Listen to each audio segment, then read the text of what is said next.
Hi everyone, வணக்கம்.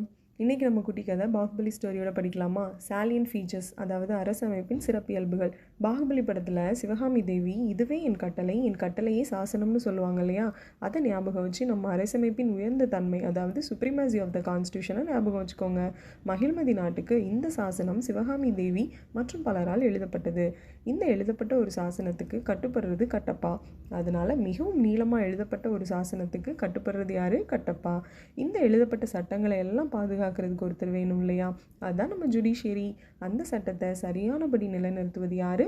நம்ம ராஜனமாதாவுடைய அரசவை மாதிரி. அந்த அரசவைக்குள்ளே 2 பக்கமும் உறுப்பினர்கள் இருப்பாங்க, மந்திரிகள், முக்கியமானவங்கள்லாம் இருப்பாங்க. அவங்க இந்த அரசவை ஏதாவது ஒரு முடிவெடுக்கும் போது எதிர்ப்பு இல்லை ஆதரவை தெரிவிப்பாங்க. அதுதான் ஈரவை கொண்ட பாராளுமன்றம். சரி, இந்த மக்களை எல்லாம் பெரிய மகிழ்மதி சாம்ராஜ்யத்துக்குள்ளவங்க அப்படின்ட்டு ஒரு ஒற்றை குடியுரிமை வழங்குறாங்க. அவங்க எல்லாரும் சந்தோஷமாக வாழ்கிறதுக்கான அடிப்படை உரிமைகளையும் இந்த அரசானது கொடுக்குது. இந்த கதை பிடிச்சிருந்தா சேனலை சப்ஸ்கிரைப் பண்ணுங்கள்.